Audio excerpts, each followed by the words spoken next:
Y yo quiero hablar acerca de la parábola del mayordomo infiel. Y para eso, como punto de referencia, antes de entrar al pasaje central, que ustedes ya lo tienen en pantalla, yo quiero que me puedan acompañar cuando el Señor Jesucristo les explica a sus discípulos el propósito de las parábolas. Porque, hermanos, Jesús, el Señor, hablaba en parábolas, pero las parábolas tenían un propósito. Diga conmigo, propósito, un fin. Amén. Es cierto. Entonces, dice la palabra en Mateo 13, y voy a leer desde el verso 10 al 16, dice la palabra en Mateo 13, verso 10, entonces, acercándose, dice, los discípulos, el contexto de esto que está ocurriendo es porque Jesús acaba de hablar de la parábola del sembrador. El sembrador salió a sembrar, ¿verdad? Y los discípulos le dijeron, ¿por qué les hablas por parábolas? No dice, ¿por qué nos hablas por parábolas? ¿Verdad? Si ustedes leen ahí bien el texto, dice, ¿por qué les hablas por parábolas a ellos, no? Son los discípulos los que están inquietos.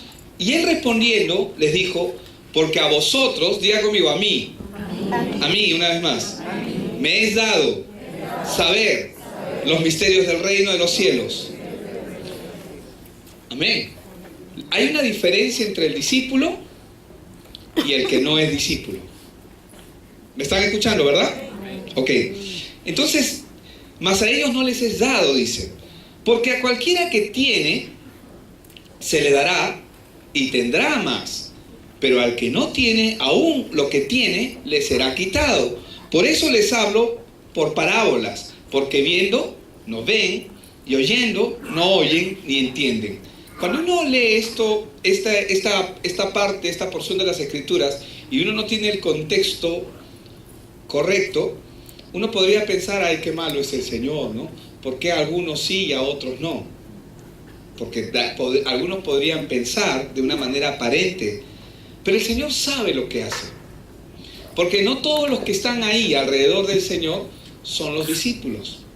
Hay gente que está ahí porque quiere hacerlo tropezar, quiere hacerlo caer, lo quiere matar.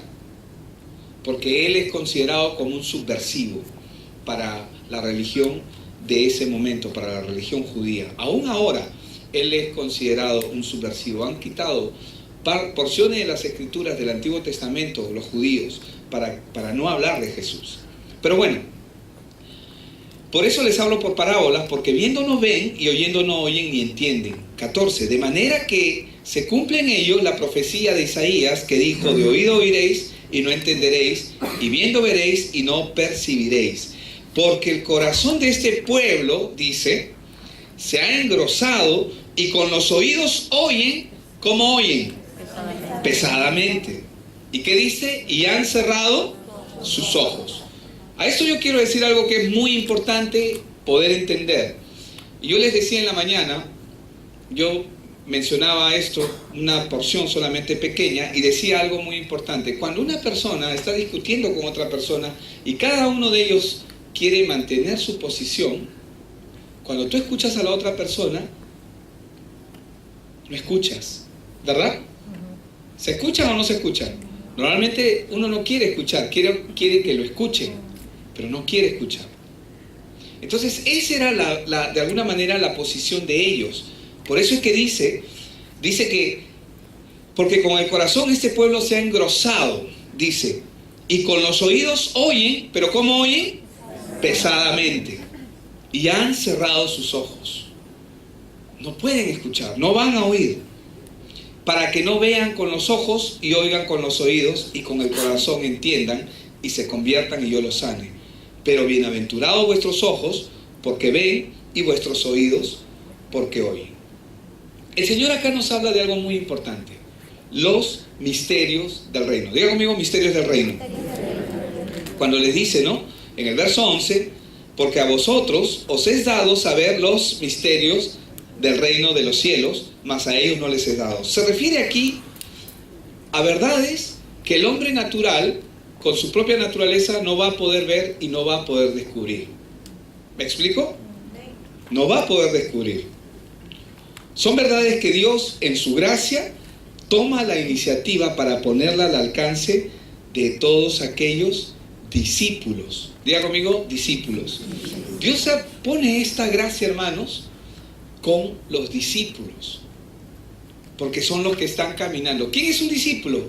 Uno que camina con Jesús. Amén.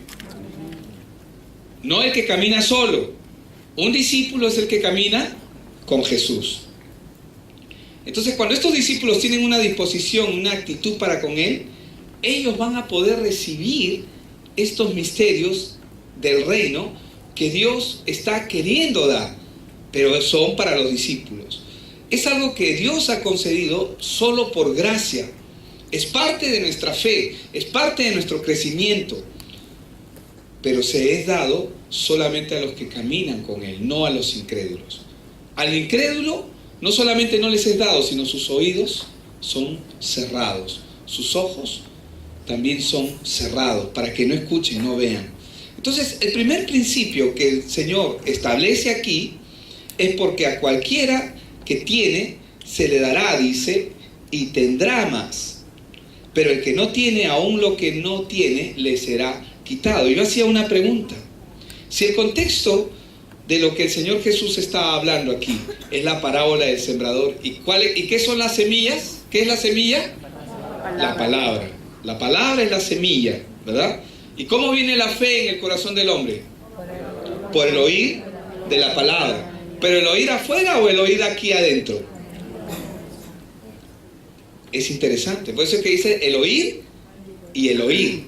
Hay dos maneras de oír. ¿Sabes por qué tiene dos oídos, verdad? Uno para que escuches en lo natural y otro para que escuches en lo espiritual. Cuando la Biblia habla del oír y el oír, estamos hablando porque yo escucho la palabra afuera y puede quedar acá. Pero cuando estoy pasando por un evento, estoy pasando por un problema, por una situación difícil. ¿Cuántos han pasado o están pasando de repente esas situaciones? Okay, no tienes que levantar tu mano, pero tú y Dios lo saben. Pero cuando tú estás pasando, cuando una persona está pasando, yo estoy pasando una situación difícil, la palabra salta, el oír. ¿De dónde viene ese oír? De la palabra. ¿Pero que está afuera o que está adentro? Que está adentro. Por eso es que la Biblia ya habla del oír y el oír de la palabra. Entonces, vemos aquí que al que tiene se le dará más, y aún al que no tiene, aún lo que tiene, dice, aún lo que tiene le será quitado. ¿Por qué? Porque el enemigo, si esa persona cierra sus oídos, en otras palabras, está dándole poder y autoridad al enemigo para robarle la palabra y para que nada quede en su corazón. Ahora, esto quiere decir que para el que ha cerrado su corazón a Dios y a su palabra, no va a haber diferencia si le hablas o no le hablas. Si su corazón está cerrado, no va a escuchar. Por eso es que tenemos que orar para que el Señor abra. ¿Quién es el que trae poder, convencimiento en la vida de la persona? Lo bonito que hablamos, lo bonito que podemos decir las cosas, solamente Dios tiene ese poder. Entonces mi oración, ¿en dónde tiene que estar enfocada? En que Cristo abra sus oídos. Amén. Que el Señor, que el Espíritu Santo abra sus oídos y sus ojos para que vean. Ahora, a la luz de esta palabra, entendiendo este punto que es principal, que es importante, yo quiero que ahora juntos podamos leer la parábola del mayordomo. Amén. Y vamos a Lucas capítulo 16 y vamos del versículo 1 en adelante. Hasta el 15 vamos a leer. Dijo también a sus discípulos: había un hombre rico que tenía un mayordomo, dice. Y este fue acusado ante él como disipador de sus bienes.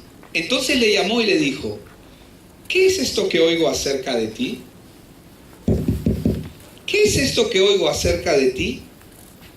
Da cuenta, le dice, da cuenta de tu mayordomía, porque ya no podrás ser más mayordomo. Entonces el mayordomo dijo para sí: ¿qué haré? Porque mi amo me quita la mayordomía. Cavar no puedo, mendigar me da vergüenza.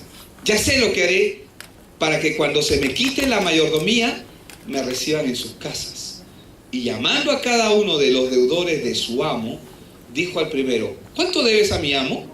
Él dijo: 100 barriles de aceite, le dice uno. Y le dijo: toma tu cuenta, siéntate pronto y escribe 50. Después dijo a otro: ¿y tú cuánto debes? Y él dijo: 100 medidas de trigo. Y él le dijo: toma tu cuenta y escribe 80. Y alabó, dice, y alabó el amo al mayordomo malo por haber hecho sagazmente, porque los hijos de este siglo son más sagaces que en el trato con sus semejantes que los hijos de la luz.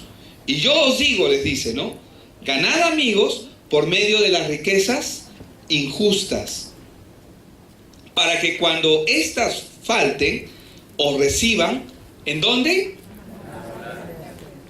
El Señor está hablando de moradas eternas. El Señor está haciendo una comparación aquí. Si Él está haciendo una comparación, todo lo que Él diga yo tengo que prestar atención. Pues si en las riquezas injustas dice: no fuisteis fieles, ¿quién os confiará lo verdadero? Creo que no leí el 10, ¿verdad? El verso 10 dice: el que es fiel en lo muy poco, también en lo más es fiel. Y el que en lo muy poco es injusto, también en lo más es injusto. Pues si en las riquezas injustas no fuiste fieles, ¿quién os confiará lo verdadero? Y si en lo ajeno no fuiste fieles, ¿quién les dará lo que es vuestro? Ningún siervo, dice, puede servir a dos señores, porque aborrecerá al uno y amará al otro, o estimará al uno y menospreciará al otro. Dice: no podéis servir a Dios y a Mamón, en el original, ¿verdad? Y a las riquezas, porque ahí habla del Dios de las riquezas, habla de Mamón. Y oían también todas estas cosas, ¿quiénes? Los fariseos, que eran avaros y se burlaban de él. Entonces les dijo: vosotros sois lo que os justificáis a vosotros mismos delante de los hombres, mas Dios conoce vuestros corazones, porque lo que los hombres tienen por sublime delante de Dios es abominación. Lo primero que tenemos que establecer en este punto es que nada de lo que poseemos es nuestro. Amén. Nada de lo que tienes en este mundo es tuyo. Ay, pastor, ¿qué va a decir? Algunos paran la oreja. ¿Cómo es eso? ¿Qué va a decir el pastor? ¿Cómo es que yo sé que nada de lo que tienes en este mundo es tuyo? ¿Cómo puedo saber eso? ¿Cómo puedo manejar eso? Bueno, porque nada nos llevamos de este mundo. Así de sencillo. Esa es la mayor evidencia de que nada de lo que tenemos es nuestro. Podemos tenerlo todo, pero al mismo tiempo no vamos a tener nada. Quiero que comiencen a ver el paralelo de lo que Dios quiere transmitir a través de su palabra con este mensaje. Por lo tanto, cada uno de nosotros somos administradores o mayordomos. Amén. Y no solamente tenemos el derecho de uso de las cosas que Dios nos ha confiado en esta tierra, pero eso tiene un propósito, que es Dios. Ahora, a este mayordomo se le acusó de despilfarro. La Biblia no dice si es culpable o no. No termina el Señor diciendo: muchos han puesto la parábola del mayordomo infiel. Pero acá lo que la Biblia registra es que él es acusado. ¿De acuerdo? La Biblia está registrando de que él es acusado, pero no registra que es culpable. Aunque el Señor lo llama injusto, pero cuando habla de las negociaciones con las riquezas injustas. Vamos a ver un poquito más profundo esto. A este mayordomo se le acusa de que él ha despilfarrado los bienes de su señor. Pero así como él, cada uno de nosotros, todos los que estamos aquí, somos responsables ante Dios de nuestra mayordomía.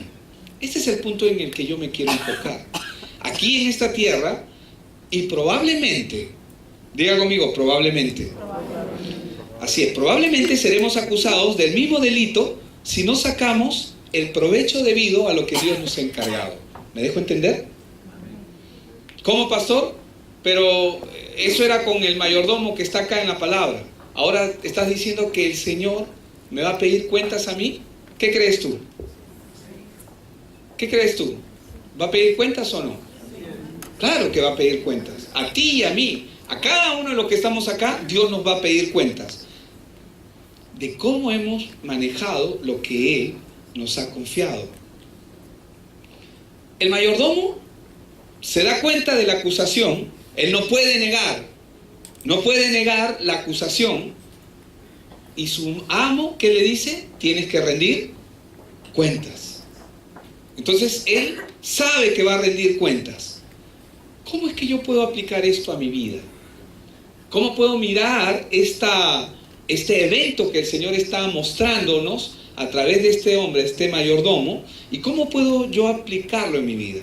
Bueno, esto puede enseñarnos que la muerte, en primer lugar, va a venir sobre toda persona de una manera inevitable. ¿Habrá alguien que pueda evitar la muerte inevitable? No. A menos que Cristo venga antes y lo que estemos en Él, la Biblia dice que seremos transformados como en un abrir y cerrar de ojos. Amén. Amén. Pero si la muerte es inevitable sobre toda persona en algún momento de su vida, ¿qué significa eso? Nos va a privar de las oportunidades que solamente tenemos ahora. Hay oportunidades de administración y de mayordomía en nuestra casa, de nuestro dinero, de nuestros bienes, de nuestra familia, que solamente tenemos ahora. ¿Me está entendiendo? Amén. No vaya a ser, te voy a decir algo, todos los que están en el infierno son creyentes, todos sin excepción, pero cada uno de ellos daría lo que fuere solamente por estar un segundo de vida, solo para arrepentirse. ¿Qué hizo el mayordomo? ¿Qué hizo? ¿Cuál fue? ¿Por qué el Señor alabó esa actitud que él tuvo? ¿Qué fue lo que él hizo? Dice que él comenzó a ganar amigos de los deudores e inquilinos de su Señor, eliminando una parte considerable de la deuda que ellos tenían. Hermanos, ¿cuántos saben que el que no está en Cristo es deudor? El que no está en Cristo es deudor. El que está en Cristo ya está justificado. Como lo hemos visto en el tiempo de la cena del Señor, el precio ha sido pagado. Hermanos, y acá hay algo muy importante, porque él comienza a ganar amigos con la administración que le toca asumir. Comienza a ganar amigos con esa administración. El Señor al cual se alude en esta parábola, ojo, Él no elogia el fraude, Él no elogia la mentira, Él no está elogiando el engaño. Él está elogiando, alabando, exacto, la sagacidad, la astucia que tiene este hombre. ¿Qué es lo que ocurre acá? La gente en el mundo, al elegir sus objetivos, son tercos cuando se enfocan en hacer algo, en su actividad, y comienzan a perseverar. Y esto de alguna forma los hace más sabios que muchos creyentes. El Señor nos dice que nosotros, lo que Él está diciendo aquí es que nosotros deberíamos hacer como ellos. O sea, darlo todo por lo que creemos. Si entendemos que todas las cosas le pertenecen a Dios, entendemos también que Él nos ha permitido ejercer autoridad sobre ellas, pero ¿por cuánto tiempo? Un espacio de tiempo, ¿verdad? Por un espacio de tiempo. Yo no estoy diciendo de que no debemos menospreciar las cosas naturales, en ninguna forma, o las cosas terrenales. Al contrario, lo que estoy diciendo es que debemos ser sabios en administrar lo que Dios nos ha dado.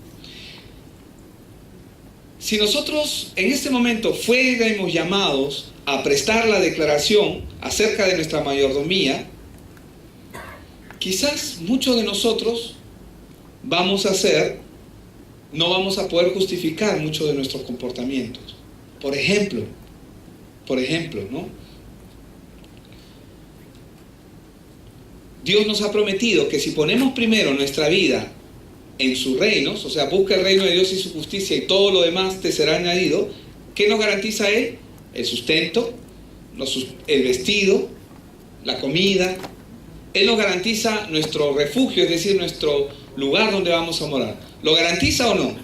Él lo garantiza. Él dice, busca el reino de Dios y su justicia y todo lo demás vendrá por añadidura. Pero el hombre de la parábola, ¿qué hace? En el caso de él no lo dice, pero muchos de nosotros hemos malgastado muy a menudo todo en pos de nuestro propio beneficio, nuestro propio bien o simplemente por ignorancia. Pero el hombre de la parábola se hizo, y noten lo que el Señor alaba aquí, él se hizo provisiones contra las necesidades del futuro. O sea, él proyectó su vida al futuro. Él, ¿para qué actuó de esa manera el mayordomo infiel? Para asegurar su futuro. Mientras él conseguía un trabajo, él sabía que si ganaba el favor de otros, mientras tanto, por ese favor, lo iban a sustentar temporalmente. ¿De acuerdo? Mucha gente se olvida de Dios durante su vida. Desperdicia su vida y desperdicia las bendiciones que Dios les da. ¿Cuál creen que podrá ser el veredicto cuando esas vidas sean inspeccionadas por el Señor? Debemos ser fieles al Señor para que nos conduzcamos como verdaderos mayordomos, que no nos volvemos a mamón, o sea, no nos vamos por las riquezas, no estamos por este mundo, sino debemos estar por el Señor. Vamos a ver rápidamente el versículo 8. Dice, y alabó el amo al mayordomo malo por haber hecho sagazmente, porque los hijos de este siglo, dice, son más sagaces en el trato con sus semejantes que los hijos de la luz, o de luz, perdón. La lección, ¿cuál es aquí en este verso? Él está diciendo que la gente que de este mundo, voy a llamarlo de una manera, en este mundo solamente hay dos tipos de hijos, los hijos de Dios y los hijos del enemigo, no hay más. Y acá lo que está diciendo es que los hijos de este mundo son más inteligentes que los hijos de la luz, son más sagaces. ¿Qué significa esto? Significa que los cristianos podrían ser más efectivos si vivieran su fe hasta las últimas consecuencias. Tal como los inconversos, los que no conocen a Dios, lo están en conseguir, están tan abocados en conseguir dinero o sus beneficios o lo que están buscando, porque pueden ser muchas cosas. Nuestra vida va a comenzar a tomar el verdadero interés cuando nosotros nos dedicamos tanto en tiempo como en interés, todo en busca del Evangelio. Como algunos, hay gente que se dedica al placer, hay gente que se dedica a su hobby, hay gente que se dedica al deporte, hay gente... Yo no estoy diciendo que eso esté mal, pero así como se dedican a eso, deberíamos dedicarnos nosotros, como hijos de luz, al Evangelio, a creer el Evangelio, a creer lo que la Biblia dice y enseña del Evangelio. Verso 9 dice, yo os digo, ganad amigos por medio de las riquezas injustas, para que cuando estas falten, os reciban. ¿En dónde dice el Señor? Qué interesante que Él traslada lo que está viendo en el ámbito natural, lo traslada hacia el mundo espiritual, hacia lo eterno. Va parte de lo terrenal, con una actitud que él ve, la sagacidad de este hombre, para que nosotros podamos hallar en él, en nuestro enfoque, que es las moradas eternas. La lección es que las posesiones materiales deben usarse para cultivar la verdadera riqueza en este mundo, que no son necesariamente los bienes materiales. ¿Qué es lo más importante que nos vamos a llevar cada uno de nosotros cuando partamos de esta tierra? Sí, la palabra, nuestra relación con Dios en primer lugar, pero después, ¿qué más nos vamos a llevar? Relaciones. Relaciones. Lo único que nos vamos a llevar de este mundo son relaciones. ¿Amén? ¿Me dejo entender? Es lo más importante. Es lo más importante. Los rabinos tenían un dicho muy interesante. Ellos decían, por eso hacían lo que hacían, Los ricos ayudan a los pobres en este mundo y los pobres ayudan a los ricos en el mundo venidero. Interesante dicho, ¿verdad? Lo voy a repetir otra vez. Los ricos ayudan a los pobres en este mundo y los pobres ayudan a los ricos en el mundo venidero. Porque, hermanos, cualquiera que le da un vaso de agua a cualquiera de estos pequeños, ¿se acuerdan lo que el Señor Jesús dijo? Tendrán su recompensa. Tendrán su recompensa. Y acá el Señor nos está hablando de una mayordomía. Nos está hablando de una administración. ¿Qué es lo que tenemos que hacer con lo que Él nos ha dado? ¿Dónde tenemos que enfocar las cosas que Él nos ha brindado? ¿Hacia dónde tenemos que dirigirlas? Y no estamos hablando solamente de dinero, como muchos podrían pensar. Estamos hablando de dones, talentos. Estamos hablando de una vida. ¿Me dejo entender? Y Él está diciendo, Él está enfocando que tenemos que ser buenos mayordomos con lo que Él nos ha dado. La verdadera riqueza de una persona consiste no en lo que ha guardado para sí, sino en lo que ha dado para otros. Si nosotros miramos al revés la parábola del rico insensato, si usted no conoce la parábola del rico insensato, se la voy a decir rápidamente. Un hombre que era rico, y lo voy a parafrasear rápidamente, dice que construyó, sus cosechas comenzaron a irle bien, entonces construyó un granero para guardar todas sus cosechas, y él veía que venía más todavía. Así que botó ese granero que tenía y construyó un granero más grande para traer toda la cosecha sobre ese granero. Y él a sí mismo se empavonaba y se decía, ya lo he alcanzado todo, tengo esto y tengo esto. Estoy parafraseando la parábola. Pero el Señor dijo, necio, hoy vienen a pedir tu alma. ¿Y qué vas a hacer con todo eso? ¿Para quién has acumulado todo eso? Si nosotros miramos esa parábola al revés, en vez de acumular toda esa riqueza, porque en el mundo nos muestra la felicidad y el éxito de la siguiente forma. El mundo nos dice, tú eres feliz cuando tienes. Mientras más rico seas, más feliz eres. Pero en el reino de Dios, mientras más provees a otros, y no estoy hablando de dinero solamente, mientras más proveas a otro, dinero, relaciones, atenciones, también, mientras más proveas a otros, tú eres más feliz, porque mayor es el que sirve. Somos más felices cuando damos que cuando recibimos. Ahora, lo interesante es que acá el Señor está diciendo hacer tesoros en el cielo, ¿no? Buscar las moradas eternas. Las posesiones no son en sí mismas un pecado, pero sí una gran responsabilidad. Diga conmigo, responsabilidad. Y cuando hablamos de responsabilidad, vamos a hablar de que no todos en una iglesia, voy a poner un ejemplo, no pasa en esta iglesia, amén, y si pasa hay que arrepentirse. Lo normal es que un discípulo del Señor, lo normal sería que diezme, ¿verdad? Ay, pastor, ¿para qué has tocado? Me caías bien hasta que hablaste del diezmo. Porque algunos es un conflicto emocional, pero eso refleja que aún el Señor no es el Señor de sus vidas. Por eso es que esa área es difícil de tratar.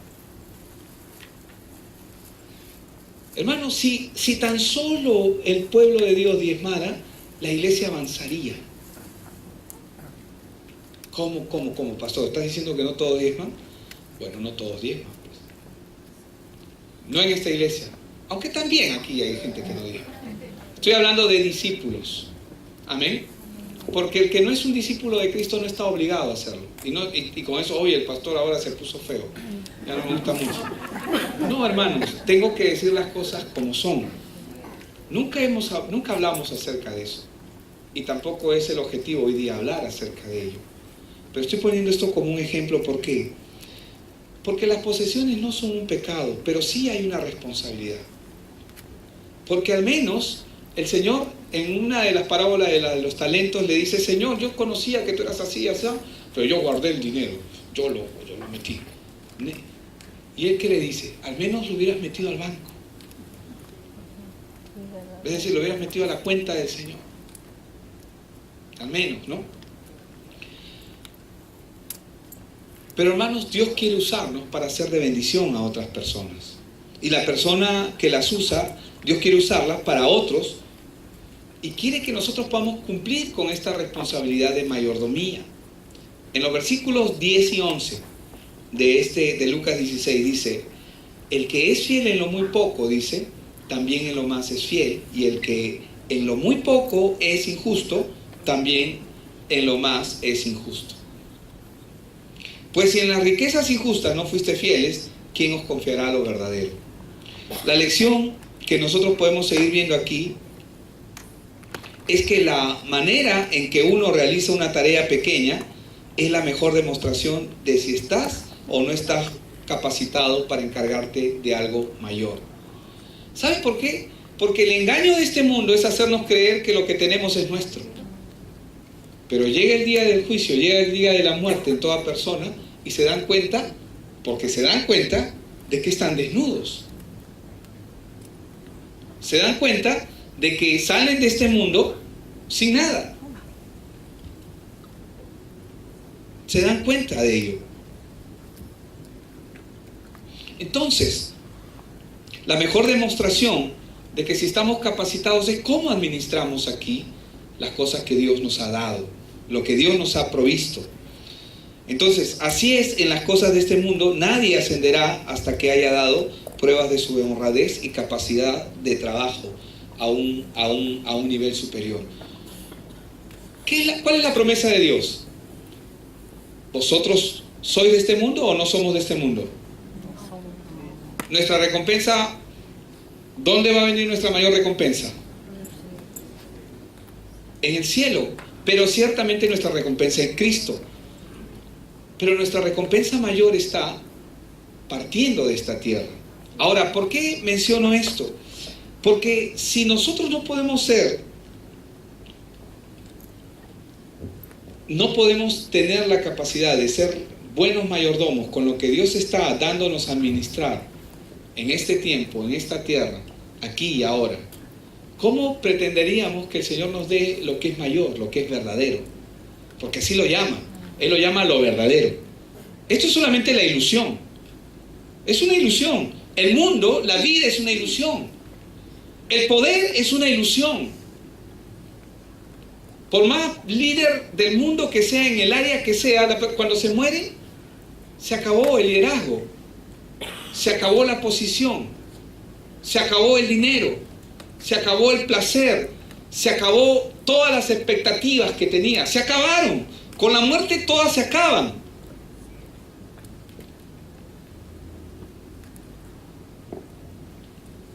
En el mundo obviamente eso es comprensible. Pero en la iglesia, tú quieres que Dios te honre. Yo quiero que Dios me honre. Yo tengo que ser responsable aquí con lo que Él nos está dando. ¿O no? Tiene que ser así. Un pastor de Every Nation decía, ¿no? Oye, pero, hermanos, pero si este hombre le roba a Dios, o sea, olvídate, te puede robar a ti también. Ese no va a respetar ni a su madre, dice. Suena duro. Ay, pastor, ¿qué estás diciendo? Pero es cierto, él tiene razón. Porque engañoso es el corazón y perverso. Y no solamente eso, sino que nos engañamos nosotros mismos. Y lo peor que puede ocurrir es que nos envolvemos dentro de una ilusión. La ilusión de...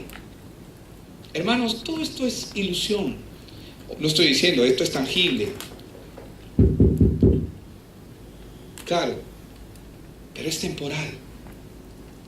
Pero es una ilusión, porque en el momento en que todos lleguemos a la frontera de la vida, que es la otra vida, la vida eterna, ¿queremos que Dios nos confíe lo que es verdadero o no? Amén. Tenemos que ser buenos administradores. Ahora, Jesús aplica este principio a la eternidad cuando dice: en la tierra tienes que hacer cargo de cosas que no son realmente tuyas. Tú eres responsable por cosas que no son tuyas, porque no te las puedes llevar contigo cuando salgas de este mundo. Solo las tienes prestadas y no eres más que un administrador. No pueden llegar a ser tuyas permanentemente. Nada de lo que hay en este mundo. Nada de lo que hay en este mundo puede llegar a ser tuyo permanentemente. Entonces, ¿qué nos está diciendo? ¿Qué nos enseña esta parábola? Que debemos ser buenos administradores. ¿Buenos administradores significa riesgos? Posiblemente sí. ¿Cómo riesgos, pastor? ¿Cómo es que voy a tener riesgos? Claro, cuando tú comienzas a ver tus cuentas y dices: wow, no me va a alcanzar, pero puedo coger de aquí. No toques eso, tócalo. No se van a dar cuenta, además. Y el enemigo comienza a meter el timbre y comienza a hablar, a susurrar al oído, para que cojas eso que le pertenece al Señor. Por si acaso, se los digo sinceramente, yo no sé por qué estoy hablando de diezmos y ofrendas y esas cosas. Por alguna razón debe ser, les digo, pero no es mi intención es hablar del mayordomo infiel. Pero tengo que decirlo, el enemigo viene y susurra al oído de la persona y le hace creer: no te va a alcanzar. Y como no le alcanza, ¡pum!, lo coge. ¿Y cómo crees que va a pasar el siguiente mes? Peor. Y al final termina con un forado. Pastor, tengo problemas económicos. La primera pregunta que le hago es: bueno, ¿estás en orden con Dios? Sí. ¿Desde cuándo? Desde ayer. Bueno, qué bueno, si es así. Pero si no es así, hermanos, ¿cuál es el tema ahí? Hay un desorden. La Biblia dice que plaga no tocará nuestra morada, no nos sobrevendrá mal alguno. Dios es proveedor. Pero ¿qué es lo que ocurre aquí? El enemigo no quiere que él quiere mostrarte el árbol como se lo mostró a Eva. No moriréis. Sabe Dios, Él te conoce, que el día que comas de Él serán abiertos vuestros ojos. Además, mira cómo están. Y el enemigo te va a mostrar imágenes, te va a poner en contra mí, en contra de tu líder. Siempre va a ser en contra de las cabezas, siempre, porque el enemigo a quien va a atacar siempre es a la cabeza. Y a mí me tocó estar aquí en la cabeza. O sea, eso significa que posiblemente vas a ver cosas en mi vida que no te van a gustar.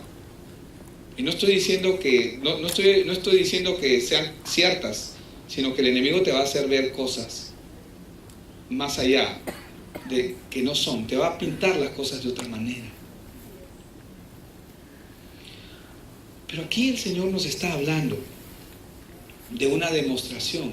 Nos está hablando: si en las riquezas injustas no fuiste fieles, o sea, si no pudiste ser fiel con esto, ¿cómo pretendemos que el Señor nos dé lo que es verdadero? Ahora, cierto, Jesús aplica este principio de la eternidad. Porque en la tierra, hermano, nos hacemos cargo de cosas que no son nuestras, pero para usarlas en beneficio de su reino y de su evangelio. Amén. Todo lo que tenemos aquí es prestado y somos solamente administradores. Por otra parte, en el cielo recibirás lo que será tuyo realmente y para siempre. Y lo que recibas en el cielo dependerá de cómo hayas usado tus bienes en la tierra. Suena esto como, me hace recordar a cuando la Iglesia Católica comenzó a vender el cielo, ¿no? En la Edad Media, ¿no? Que es justamente cuando se levanta la reforma en ese momento, ¿no? Porque la gente estaba cansada de tanto. Gracias a Dios el evangelio estaba presente todavía y se levantó un hombre como Lutero y luego otro como Calvino y muchos alrededor de ellos que trajeron el equilibrio de la palabra. Pero esto es cierto. Lo cierto es que Dios nos va a pedir cuentas de cómo usamos, y voy a ponerlo en un sentir, la ilusión de las cosas. Hermanos, El día en que, porque todo lo que este mundo provee cansa. No satisface, no da plenitud. Vamos a ver el verso 14 y 15. Y oía también todas estas cosas, dicen los fariseos, que eran avaros y se burlaban de él. Ahora vamos a ver un poquito más el cuadro. Jesús, ¿a quién se está dirigiendo? Se está dirigiendo a un público donde están los fariseos, donde están los religiosos, pero no solamente eran fariseos y religiosos. Verso 15 dice: entonces les dijo, vosotros sois los que os justificáis a vosotros mismos delante de los hombres, mas Dios conoce vuestros corazones, porque lo que los hombres tienen por sublime delante de Dios es abominación. Entonces, estos hombres, en el caso de los religiosos, eran gente avara, eran gente religiosa, creían en la piedad, pero en una forma solamente de ganar ganancias, es decir, de tratar de beneficiarse. Ellos habían escogido el sistema religioso como una profesión para lucrar, como hoy en día mucha gente puede optar. Cuando yo he escuchado, hermanos, y lo he escuchado directamente, oye, conviene ser pastora, tremenda camioneta, pastor. En serio, no estoy bromeando, es cierto, y posiblemente ustedes lo han pensado también. O no, puede ser que sí, puede ser que no lo sé, solamente tú lo sabes. Y no está mal pensarlo. El problema es cuando tú comienzas a creer que eso es cierto. Pero si quieres tomarte un cafecito conmigo y preguntarme cómo lo hacemos. ¿Y cómo lo hace? Yo no sé. Te voy a contar, pero te voy a contar la verdadera historia. ¿Cuál es el negocio? Sepa usted, ¿no? Y hermanos, acá no hay ningún negocio. Acá el negocio son las almas, verdaderamente. Pero sí hay gente que lucra con la fe. Y tengo que decirlo. Dan mal testimonio. Pero, como conversaba con alguno de los hermanos, ¿no? Esta iglesia debería estar reventando. Tenemos la palabra. Tienes el Evangelio. Tenemos claro quién es nuestro Señor. Y nos preguntamos, ¿qué está pasando, Señor? ¿Qué está pasando? ¿Qué es lo que no estamos entendiendo? ¿Qué es lo que estamos haciendo mal? ¿Qué es lo que tenemos que corregir? Eso lo dejo ahí, en el aire. Hermanos, en el caso de los fariseos, su servicio no era para glorificar a Dios. Era para galardonarse a ellos mismos. Pero al oír Jesús, el Señor Jesús les dice, ¿no?, que no pueden servir a Dios y a las riquezas. Y está hablando del hombre natural cuando está enfocado. ¿Cuándo yo puedo saber que una persona ha muerto? O sea, no estoy hablando físicamente, sino ha muerto a su yo. Es bien sencillo, pero para algunos puede sonar estrepitoso.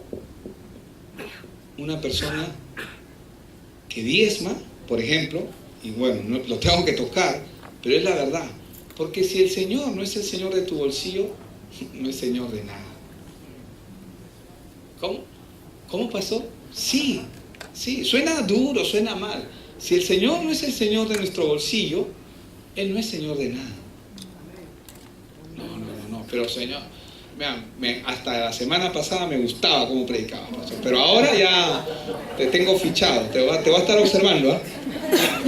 Posiblemente, todo lo que quieras, pero te lo voy a volver a decir. Si el Señor no es el Señor de tus finanzas, lo primero que se entrega, cuando una persona se entrega al Señor, son sus finanzas al Señor. Oye, el pastor ha venido a hablar, ese tema no me gusta mucho. Y ahora seguro que todo el mundo me va a mirar. Hermanos, cuando ellos estaban recogiendo las ofrendas en el antiguo, cuando él estuvo acá, él se paraba para ver quién iba a dar y quién no iba a dar. Uy, qué miedo. Porque algunos, yo lo he hecho. Yo nunca he dejado de diezmar. Bueno, sí he dejado de diezmar 3 veces. Y fue fatal. Yo, en algún momento, si quieres saber qué ocurrió, podemos tomarnos un cafecito.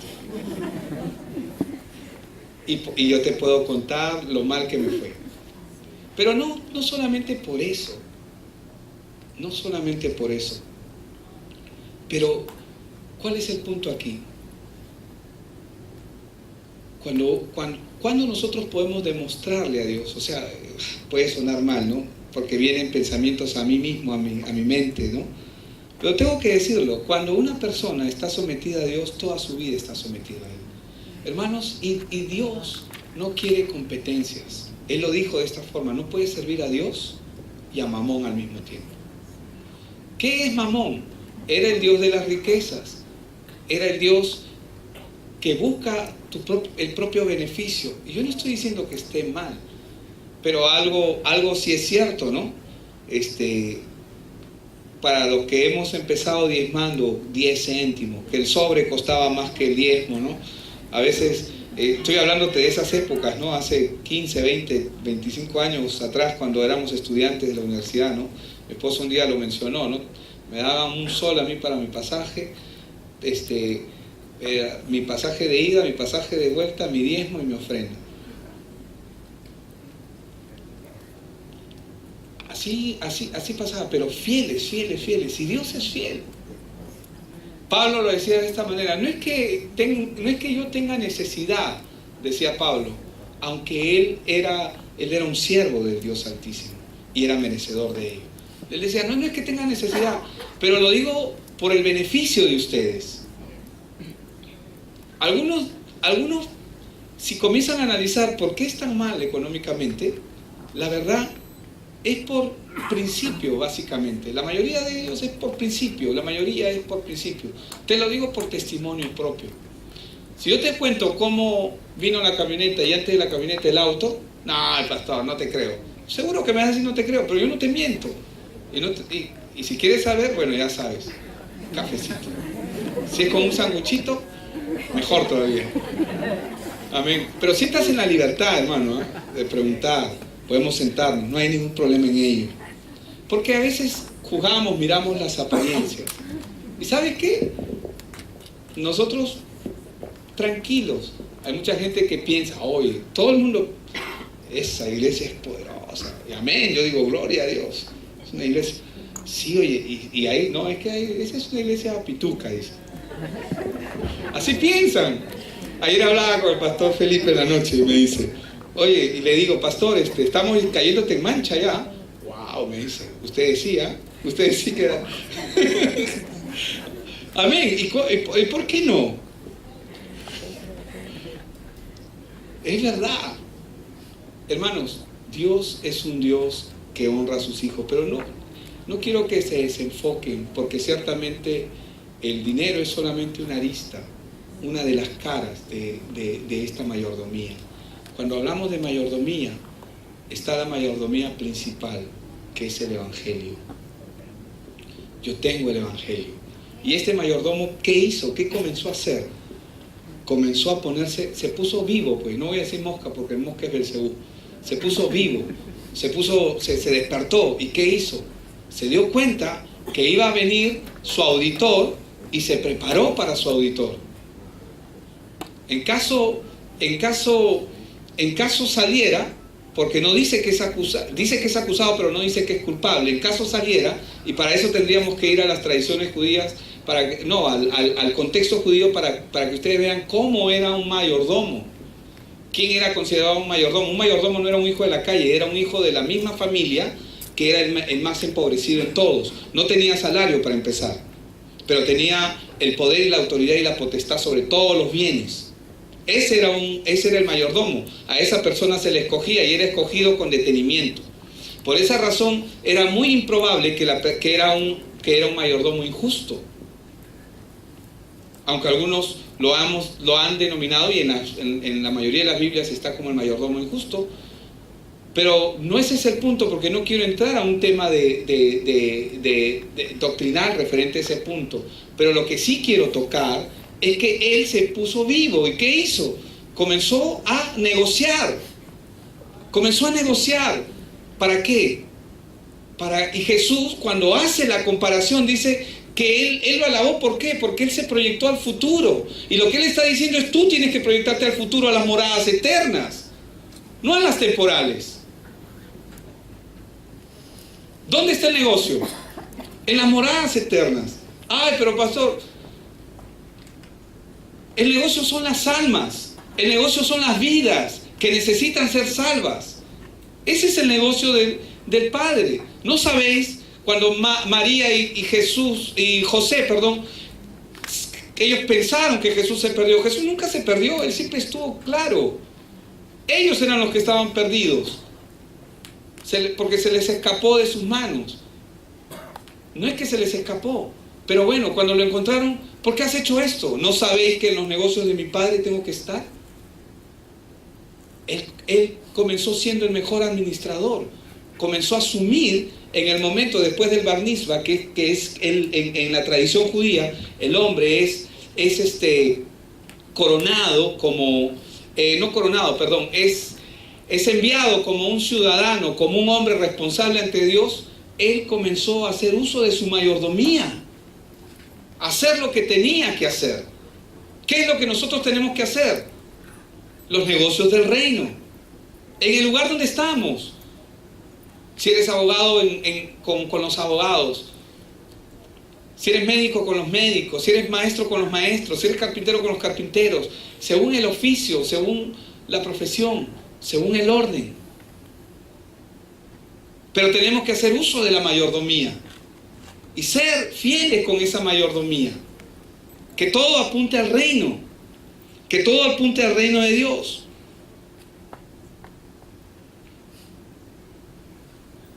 Al oír al Señor Jesús enseñarles a ellos, a los fariseos, que ellos debían abandonar sus riquezas en este mundo y atesorar y comenzar a atesorar riquezas en el cielo, porque ellos sí le entendían.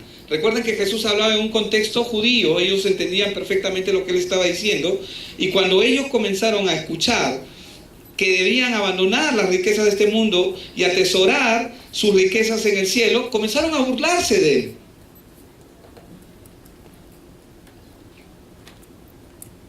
Por eso él decía, y oían también en el verso 14, todas estas cosas los fariseos que eran avaros, y se burlaban de él. Porque ellos estaban desenfocados, se habían aferrado a este mundo. Yo no estoy diciendo que no debemos trabajar en este mundo. Hay una nación que cambiar, amén. Que no la vamos a cambiar nosotros, lo va a hacer el Evangelio. Pero hay una nación que cambiar, amén. Hay una nación que nos está esperando. Hay una nación que está esperando este Evangelio, que está esperando respuestas para sus vidas. ¿Quién tiene esa respuesta? Los discípulos de Cristo. Nosotros. Si eres un discípulo, tú tienes la respuesta. Y tenemos que darle ese Evangelio a la gente que lo necesita. Ellos no saben que lo necesitan. Cuando tú le compartes el Evangelio, recién se dan cuenta que lo necesitan. Ellos no saben que tú eres su líder, pero tú andas como su líder de ellos. Y discipúlalos. Luego se van a enterar que tú eres su líder. Amén. El mensaje lo tienes en tu corazón. Tienes la respuesta de Dios. Dejemos que Dios nos use, dejemos que Dios haga su obra. Para estos hombres, para los fariseos, el dinero era más real que las promesas de Dios. Por eso es que nada los iba a detener. Pero Dios dijo para con sus discípulos, vosotros, que nosotros, bueno, no lo dice ahí, pero vosotros no debemos hacer así. Sino tenemos que enfocar verdaderamente el Evangelio por el canal correcto. Tenemos que enfocar nuestra mayordomía por el canal correcto. Amén. Y empieza con las pequeñas cosas. Empieza con lo más pequeño, con lo ínfimo. Si ahorita te cuesta diezmar 10 soles, que es el diezmo de 100, imagínate cuando ganes 1000, te va a costar 100. Imagínate cuando ganes 10.000. Imagínate cuando ganes 100.000. Imagínate cuando ganes 1.000.000. No, ¿qué va a hacer el pastor con eso? No, ¿qué va a hacer la iglesia con eso? No, ¿qué van a hacer? No, mucho. Pastor, ¿qué necesitan? Yo puedo comprarlo. Y queremos manejar las cosas. Hermanos, si nosotros no podemos ser fieles en lo poco, tampoco vamos a poder serlo en lo mucho. Y si no podemos ser fieles en lo injusto, que a la larga, ¿qué es lo injusto? La ilusión de este mundo. Nada es nuestro. Nos vamos a ir de esta tierra sin nada. Como hemos venido, así nos vamos. Claro, algunos los visten, los maquillan, pero todos se van igual. Todos parten de esta tierra como entraron. Si no somos fieles con lo injusto, ¿cómo vamos a ser fieles con lo justo? Pero el llamado de Dios es ser fiel tú con lo que es justo. ¿Cómo queremos que este evangelio se extienda? ¿Cómo queremos que este evangelio se extienda? A través de la palabra, de tu testimonio. ¿Y tus diezmos creen que ayudan o no? Por supuesto que ayudan. Ayudan a pagar este cine, ayudan a pagar la planilla, ayudan a pagar muchas cosas. Ayudan. Si tan solo la iglesia cumpliese con su rol, nada más. Dios no te está pidiendo nada más allá. Y no es que esté yo demandando eso, hermanos, aunque en cierta manera sí lo hago y aprovecho la ocasión para que te pongas a cuenta con Dios. Y preguntes, ¿no?, ¿qué está pasando contigo? Amén. Hermanos, acá nosotros no estamos interesados, honestamente te lo digo, en tu dinero. Pero es un principio bíblico, es verdad. Nosotros queremos conquistar el mundo. Necesitamos extender este evangelio. Y tú eres parte de ese llamado. Amén.